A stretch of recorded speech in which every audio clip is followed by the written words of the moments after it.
Hello दोस्तों, स्वागत है एक बार फिर आप सभी का अपने चैनल सुबह माइंड चेंजर में। और बात करेंगे फॉरेस्ट गार्ड पेपर के संबंध में। क्या कुछ फीडबैक एक दिन के अंतराल में उत्तराखंड के छात्रों ने दिया है और किस ओर भर्ती झुक रही है, इस फीडबैक पर सचिव साहब का क्या कहना है और भर्ती पर सचिव साहब का क्या मूड है, सब कुछ बात करेंगे इस वीडियो में। तो ठीक है, पहली बार चैनल पर आए तो चैनल को सब्सक्राइब करके जरूर जाना, क्योंकि यहाँ पर नोटिफिकेशन आपको सबसे पहले और सबसे अपडेट दी जाती है। ठीक है, तो एक दिन में लगभग 1000 से ऊपर अभ्यर्थियों ने इसमें अपना फीडबैक दिया। और फीडबैक देने वाले अभ्यर्थियों में से लगभग अगर बात करूँ 70% की, तो रद्द की ओर जा रहे हैं। ठीक है, अगर आपने भी अभी तक अपना फीडबैक ना दिया हो तो प्लीज़ आयोग की जीमेल आईडी आप सभी को पता है, chayanayog@gmail.com, वहाँ पर जाकर आप अपना फीडबैक दे सकते हैं। चलिए तो देख लेते हैं। सबसे पहले आप सभी को मैं बता दूं, 1218 पदों पर भर्ती हुई थी। इसमें से 57 बच्चों का नाम आया है और 57 में से 31 बच्चों की पहचान कर ली गई है। 26 अभी भी इसमें चिन्हित पहचान नहीं हो पाई।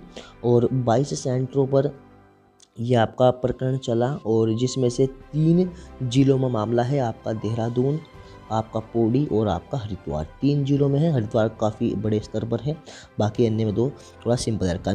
मामला किन के खिलाफ दर्ज है, तो ये कुछ व्यक्तियों के नाम है, मुकेश, रचित, संदीप, दीक्षित, शहनवाज, इन व्यक्तियों के इसमें नाम है। और दिलीप, रोहित, ये नकल करने वाले हैं। ठीक है, जिसमें कुलदीप राठी, सौरभ और विजयदीप का नाम भी दर्ज है। ठीक है, ये मुकदमे पौड़ी गढ़वाल में इन्होंने कार्य संभाला था। ठीक है, चलिए तो कुछ इस प्रकार का मामला बना था, जिसमें ब्लूटूथ डिवाइस के माध्यम से पेपर करवाने का मामला सामने आया था। और पौड़ी देहरादून में एक केंद्र भी है, हालांकि जो सर्वाधिक केंद्र है 20 वो आपके हरिद्वार जनपद में है। ठीक है, चलिए तो ये कुछ बात हुई थी, मैं आपको बता दूं।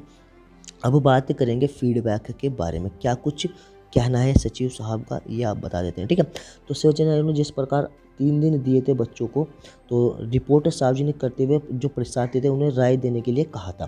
ठीक है, शुक्रवार को पहले ही दिन आयोग को 1000 से अधिक परीक्षार्थियों के फीडबैक मिल चुके हैं और ज़्यादातर फीडबैक रद्द करने की मांग उठा रहे हैं। ठीक है, लेकिन अभी जो हमारे सचिव साहब है उन्होंने कहा कि 18 अक्टूबर तक जो भी प्राप्त सुझाव होंगे उनके बाद आयोग अंतिम निर्णय लेगा। ठीक है, साथ के साथ मैं एक बात और बता दूं, सुझाव के साथ जो रिपोर्ट होगी इन दोनों के आधार पर फैसला लेगा हमारा UKSSC आयोग। ठीक, हालांकि मौजूद आयत में जो रद्द करना है आयोग के पास कानूनी दिक्कतों का सामना करना पड़ सकता है। रीज़न क्या है, आप सभी जानते हैं कि रद्द कर दिया तो रिजल्ट वाले पहुंच जाएंगे और रिजल्ट आ गया तो रद्द वाले पहुंच जाएंगे। ये कुछ मामला आयोग की ओर से कहा गया है। ठीक है, संभवतः बात इसी बात पर ज़्यादा ही नकलबाजों ने 3 साल की रोक लगाने का परिमाण दर्ज, यानी कि जो संभावना बताई जा रही है कि क्या हो सकता है कि सभी नकलबाज जितने भी थे इन पर आपका 3 साल की रोक लगाकर परिणाम जारी कर दिया जाए। दूसरी तरफ नकल में संदिग्ध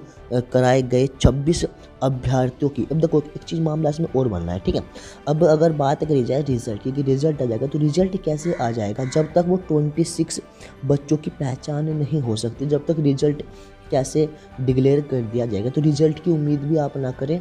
रही बात रद्द की, तो बडोनी जी के ऊपर है और आयोग के ऊपर है, आप सभी बच्चों के ऊपर है। आप अपना फीडबैक दीजिए, मैं ये नहीं कहूँगा कि आप रद्द के पक्ष में दीजिए, जो भी आपको सही लगे, रिजल्ट लगे या रद्द लगे तो आप कर सकते हैं। ठीक है, करना कैसे मैं थोड़ा सा आपको बता दूँ। जीमेल आईडी में अपनी जाना है, जो मेल का बटन आता है वहाँ पर जाकर आप जैसे किसी को भेजते हो मेल, तो वहाँ पर आप chayanayog@gmail.com भर दीजिए। और जो भी आप टॉपिक भरना चाहते हो टॉपिक लिख देना कि फॉरेस्ट गार्ड संबंध में सुझाव। ठीक है, वहाँ पर आप लिख देना कि सर मेरा नंबर ये है और मेरा अनुक्रमांक ये है, मेरा नाम ये है, मैं यहाँ का रहने वाला हूँ, मैंने एग्ज़ाम दिया था और इस तरीके करके इसमें जो गतिविधियाँ है उसमें मेरा जो निर्णय है, जो मैंने अपनी ओर से सुझाव दे रहा हूँ वो ये है। ठीक है, इस प्रकार करके आप मेल भेज सकते हो। ठीक है, चलिए तो कुल मिलाकर अभी आयोग भी पहले 18 तारीख तक बच्चों से अपना सुझाव लेगा। उसके बाद जो हमारे कानूनी जो इनके सहायक हैं, जो कानूनी डिपार्टमेंट के इनसे अटैच हैं, उनसे राय लेगा और रिपोर्ट देखी जाएगी। उसके बाद जाकर ही इस पर निर्णय आएगा। ठीक है, राय जो ली जा रही है, राय क्या आ रही है, रिपोर्ट में अभ्यर्थियों को रिपोर्ट मांगने की राय ली गई थी। परीक्षा पूरी तरह रद्द होना के आसार बहुत कम है, ये कुछ कहा गया है। अभ्यर्थियों को छोड़ रिजल्ट हो सकता है जारी, यानी कि मंशा मेरे हिसाब से आयोग की पहले ही है कि रिज़ल्ट जारी हो, लेकिन अगर आप रिज़ल्ट ही जारी करना था तो आपने बच्चों की राय क्यों ली? ठीक है, बच्चों की राय को भी आपको पूरा ध्यान देना होगा। ठीक है, चलिए फर्जी थोड़ा सा मैं बता दूँ, देखो हुआ क्या, वो 26 जो संदिग्ध की जिनकी पहचान नहीं हो पाई, उनका जो रीज़न बताया जा रहा है कि फर्जी दस्तावेजों पर सिम लिए गए थे, यानी कि जो उन्हें सिम प्रोवाइड कराए गए थे वो फर्जी दस्तावेजों पर थे, और जिस वजह से उनकी केंद्रों की पुष्टि तो हो चुकी है, बट सूत्रों के अनुसार सिम कार्ड गलत पाए गए हैं, जिस कारण पुलिस ने अभी तक उनकी पहचान नहीं। हालांकि पूछताछ के आधार पर उनके नाम मिल चुके हैं, नाम अभी तक मिल चुके हैं, लेकिन अभी तक उनकी पहचान नहीं हो पाई, और इसी वजह से मैं कहूँ कि रिजल्ट में भी आपको देरी दिखाई देगी। ठीक है, रद्द तो चाहे तो 20 को हो जाएगा, रद्द तो 20 को हो सकता है, कोई दिक्कत नहीं, लेकिन अगर रिजल्ट आता हो तो रिजल्ट में भी काफ़ी समय लगेगा, ये आप ध्यान रखें। ठीक है, हालांकि जितने बड़े स्तर पर धांधली है तो ओबियसली बात है रद्द ही होगा, आप टेंशन ना लें। बाकी फीडबैक की आपको स्वतंत्रता है, आप कोई भी फीडबैक प्रोवाइड, तो यही कुछ रीजन रहेंगे, तो यही कुछ रीजन्स रहेंगे रिजल्ट और रद्द आने को लेकर। ठीक है, हालांकि आयोग ने जो पारदर्शिता दिखाई उसकी प्रशंसा भी लोगों ने की है कि जैसे एसआईटी रिपोर्ट प्रस्तुत हुई थी, सेम उसी प्रकार से आयोग ने अपनी वेबसाइट पर सेम उसी प्रकार से सार्वजनिक किया है रिपोर्ट को। तो इस चीज़ को देखते हुए आयोग की जो पारदर्शिता है उसे काफ़ी ज़्यादा सराहाया गया है, ये भी मामला कुछ सामने आया है। तो बहुत बहुत धन्यवाद दिया था मैंने तो उस दिन भी, और आज फिर से दूंगा कि आयोग का बहुत बहुत धन्यवाद कि उन्होंने जो रिपोर्ट थी वो सेम टू सेम सार्वजनिक की, और रिपोर्ट में नकल का जो मामला था उसके जो भी केंद्र थे वो सब कुछ दर्शाए गए हैं, नाम रोल नंबर सब कुछ पाली वाली सब कुछ दर्शाया गया है। ठीक है, अंत में हम बात करेंगे सचिव साहब ने क्या कुछ कहा है। सचिव साहब ने कहा है कि इस मामले में पहले ही 5 एफआईआर आयोग पर हो चुकी है।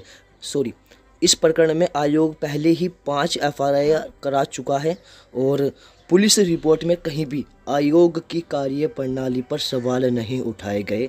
तो यह साफ तौर पर नकल का मामला है, इस पर कानूनी कार्रवाई की जा रही है। यानी कि साफ बडोनी साहब ने कहा है कि आयोग के ऊपर कोई भी सवाल नहीं उठाया गया और ना ही कार्य प्रणाली पर कोई भी बात कही गई। ठीक है, यह साफ पर कानून नकल का मामला सामने आया है और जिस पर कानूनी कार्रवाई कराई जा रही है, संतोष बडोनी का कहना है।